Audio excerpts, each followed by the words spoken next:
ओम नमो भगवते वासुदेवाय नमः। स्वागत है आप सभी का मेरे यूट्यूब चैनल पर। आज मैं आपको 4 साधु और एक चोर की कथा सुना रहा हूँ। बहुत ही ज्ञानप्रद कथा है। इसका श्रवण करने से आपको बहुत ज्ञान प्राप्त होगा। प्रतिदिन इस कथा का श्रवण करें। 4 साधु थे। वे शहर के पास एक जंगल में रहते और भगवान का भजन स्मरण किया करते थे। 4 साधु थे। वह एक शहर के पास एक जंगल में रहते थे और वहाँ पर नियमित रूप से भगवान का भजन, पूजन, संध्या उपासना आदि किया करते थे। उन चारों साधुओं की अपनी अलग अलग एक निष्ठा थी।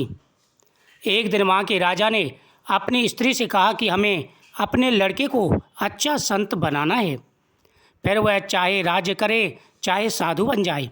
यानी राजा ने अपने रानी से कहा कि रानी, मेरा विचार है कि हमें अपने लड़के को एक साधु बना देना चाहिए। यानी साधु बनाने का मतलब है उसे साधु की संगत में रखना चाहिए, जिससे उसमें साधुओं के से गुण आएँ। अब वो उसके बाद चाहे राज करे चाहे भक्ति के मार्ग पर जाए, वो उसकी इच्छा है। रानी बोली कि महाराज, जो संत बनना चाहता है वही संत बन सकता है, दूसरे के बनाने से कैसे बन जाएगा? आपका और मेरा उद्योग थोड़े ही काम करेगा। राजा ने कहा कि इसका उपाय है सत्संग। सट सुधरहि सत्संगति पाई, पारस परस को घात सोहाई। रानी ने कहा कि महाराज, व्यक्ति के किस्मत में लिखा होता है, उसी पर भगवान की कृपा होती है, वही संत बनता है। हमारे तुम्हारे कहने से थोड़ी बन जाएगा। राजा बोला कि रानी, इसका मेरे पास उपाय है। संगति। व्यक्ति जैसे संगत में रहता है उसका असर उस पर जरूर चढ़ता है। जैसे सट सुधरहि सत्संगति पाई, यानी अगर सत्संग में सट व्यक्ति भी चला जाए, मूर्ख व्यक्ति भी चला जाए, तो वो वहाँ पर सुधर जाता है। पारस परस को घात सोहाई। जो व्यक्ति जैसी सत्संगी में रहता है उसी प्रकार से उस पर असर पड़ता है। रानी बोली कि ऐसा कोई अच्छा संत है जिसके पास लड़के को भेजें। राजा बोला कि यहाँ पास में ही जंगल में 4 अच्छे संत रहते हैं, उनके पास लड़के को भेज देते हैं। इस प्रकार राजा और रानी बातें कर रहे थे। रात्रि का समय था। देवयुग से एक चोर, जो चोरी करने के उद्देश्य से वहाँ आया था, छुपकर उनकी बातें सुन रहा था। उस चोर के मन में आया कि चोरी करने से तो मैं फंस भी सकता हूँ, पर साधु बन जाऊँ तो काम बन जाएगा। राजकुमार आएगा और मेरा चेला बन जाएगा, फिर चोरी करने की आवश्यकता ही क्या है। चोर ने गेरुआ वस्त्र पहने लिए और जंगल में चला गया। उसके मन में आया कि कोई पूछेगा तो मैं क्या उपदेश दूंगा। ऐसा सोचकर वह 4 संतों में से पहले संत के पास गया और पूछा कि महाराज, कल्याण कैसे हो? अब जो चोर सुन रहा था राजा रानी की बातें, उसने कहा भाई, चोरी करूंगा तो मैं पकड़ा जाऊंगा, लेकिन अगर साधु बन जाऊं और राजा के लड़के को सत्संग सिखाऊं तो मुझे चोरी करने की आवश्यकता नहीं होगी। लेकिन मैं तो चोर हूँ, मुझे उपदेश देना तो आता ही नहीं है। अब मैं साधु बन गया तो मैं आगे कैसे उपदेश दूंगा? इसके लिए वो 4 संतों के पास पहुँच गया। जिन संतों का नाम चल रहा था वो जंगल में रहते थे। अब चोर ने भगवा कपड़े पहने और उस पहले साधु के पास पहुँचा और बोला कि महाराज, कल्याण कैसे हो? संत ने कहा, भाई, किसी का जी मत दुखाओ, यानी किसी का दिल मत दुखाओ, किसी को दुख मत दो, दिल किसी का मत दुखा, यह दिल दुखा खुदा का नूर है। चोर बोला, महाराज। संत बोले, और की ज़रूरत नहीं, इस एक बात से ही काम बन जाएगा। चोर दूसरे संत के पास पहुंचा और बोला कि महाराज, मैं कल्याण चाहता हूं, कोई उपाय बताइए। संत बोले, कभी किंचित मात्र भी झूठ नहीं बोलना, सदा सत्य ही बोलना, चाहे गला क्यों ना कट जाए। जैसा देखा, जैसा सुना और जैसा समझा, ठीक वैसे ही कहना, वैसे ही बोलना। सांच बराबर तप नहीं, झूठ बराबर पाप, जाके हृदय सांच है ताके हृदय आप। चोर बोला, कोई बात नहीं। संत बोले, और की ज़रूरत नहीं।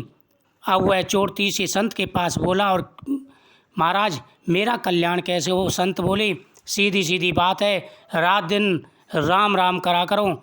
जुगति बताओ जाल जी, राम मिलन की बात, मिल जासी ओ माल जी, राम रटो दिन रात। अब वह पहले संत के पास गया, दूसरे संत के पास गया, तीसरे संत के पास गया। उसने बोला, भाई दिन रात राम राम जपो, और किसी की आवश्यकता नहीं। चोर बोला, और कोई उपाय? संत बोले, और कोई उपाय की ज़रूरत नहीं है। अब वह चौथे संत के पास पहुंचा और बोला कि महाराज कल्याण कैसे हो? संत बोला, भाई एक भगवान के शरण हो जाओ, मन में यह बात अटल रहे कि मैं तो केवल भगवान का हूँ। जैसे विवाह होने के बाद लड़की के माए मन में यह बात दृढ़ हो जाती है कि मैं कुंवारी नहीं, मेरा विवाह हो गया है, ऐसे ही मन में यह बात दृढ़ हो जाए कि मैं भगवान का हो गया, अब मैं और किसी का नहीं हो सकता, मेरे तो गिरधर गोपाल दूसरा ना कोई। चोर बोला, और कोई बात? साधु संत बोले, और बात की आवश्यकता ही नहीं। चोर ने चारों संतों से 4 बात सीख ली और आगे जाकर बैठ गया। अब राजा आया, वह क्रमशः चारों संतों के पास गया। चारों ने एक एक बात कह दी।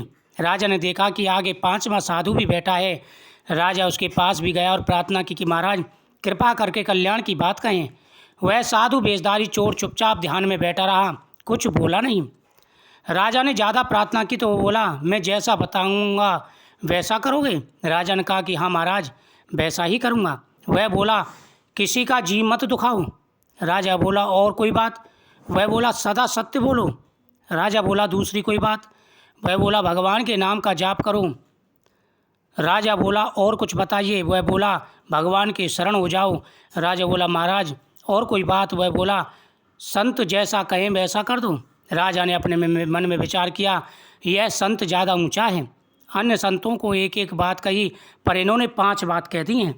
राजा बड़े सरल स्वभाव का था, उसको मालूम नहीं था कि संत के रूप में यह चोर है। राजा लौटकर महल में आया। रात होने पर वह चोर छिपकर महल में गया। जब राजा रानी के पास गया तब चोर दरवाजे के पीछे छिपकर उनकी बातें सुनने लगा। रानी ने पूछा, क्या बात हुई? राजा ने कहा, मैं जंगल में संतों के दर्शन करने आया हूँ। मैं तो 4 ही संत समझता था, पर वहाँ 5 संत बैठे थे। रानी बोली, वहाँ जाकर आपने क्या कहा? राजा बोला, मैंने भगवत प्राप्ति की बात पूछी तो उनमें से एक संत ने कहा, किसी का जी मत दुखाना। दूसरे ने कहा, सदा सत्य बोलो। तीसरे ने कहा कि नाम जप करो। चौथे ने कहा, भगवान के शरण हो जाओ। परंतु 5वें संत ने उन चारों संतों की बातें ही भी बताई और 5वीं बात भी बताई कि संत की आज्ञा का पालन करूं। राजा और रानी दोनों सच्चे और सरल स्वभाव के थे। उन्होंने विचार किया कि वह 5वां संत ठीक है। अपने लड़के को उसी के पास भेजा। उसकी बातों पर चोर पर बड़ा असर पड़ा। अरे, मैंने तो नकली बात कही, उस पर भी राजा ने श्रद्धा कर ली। अगर सच्ची बात कहूँ तो कितनी मौज हो जाए। राजा के सद्भावना कारण चोर का हृदय बदल गया। वह सच्चा साधु हो गया और जंगल में निकल गया। उसने विचार किया कि 4 बातों का तो मैं ठीक पालन करूँगा, पर 5वीं बात का पालन तब हो जब कोई अच्छा और सच्चा संत मिले, कोई ऐसा भगवत संत मिले जिनकी आज्ञा का मैं पालन कर सकूं। वह संत ढूंढने में लग गया। पहले चोर होने पर वह चालाक तो था ही, इसलिए हर एक साधु पर उसका विश्वास नहीं बैठता था। वह कई साधुओं के पास गया, पर किसी पर उसका विश्वास नहीं बैठा। अब अच्छे संतों के पाने के लिए उनकी लगन लग गई। उसके मन में यह बात थी कि जिसमें मेरा चित्त खिंच जाए, मेरा विश्वास हो जाए, उसी संत को अब मैं गुरु बनाऊंगा। उसके मन में यह दृढ़ कर गया कि अब मुझे सच्चे संत की शरण में जाना है, उसकी खोज मुझे करनी है। अब इधर उसके मन में ऐसी लगन थी। भगवान ने उसकी सच्ची लगन देखी तो वे संत बनकर उसके सामने आ गए। उनको देखते ही उस पर असर पड़ा और बोला कि महाराज, मैं आपके शरण में हूँ, मेरे को दीक्षा दीजिए। आप जैसा कहेंगे मैं वैसा ही करूँगा। संत रूप में भगवान बोले, जैसा मैं कहोगे वैसा करोगे? सच्ची बात कहता हूँ। वह बोला, हाँ महाराज, बिल्कुल सच्ची बात कहता हूँ। भगवान बोले, तो फिर पहले एक काम करो, पीछे तुम्हें मंत्र देंगे, तुम यह काम करो कि जो किसी का जी नहीं दुखाता उसका सिर काट कर लाऊं, और जो सत्य बोलता है उसका सिर काट कर लाऊं, और जो नाम जप करता है उसका सिर काट कर लाओ, और जो भगवान की शरण है उसका सिर काट कर लाओ। ये 4 सिर काट कर लाओ, तब तुम्हें दीक्षा देंगे। उसने सोचा कि ये चारों तो एक ही जगह बैठे हैं, काम आसानी से बन जाएगा। वह तलवार लेकर भागा गया, पर रास्ते में ही विचार आया कि मैंने ये नियम लिया है कि मैं किसी का जी नहीं दुखाऊंगा, पर ये तो जी दुखाना तो दूर रहा, मैं तो गला ही काटने जा रहा हूँ। उसको विचार आया यह काम मेरे से नहीं होगा, उसमें सद्बुद्धि पैदा हो गई।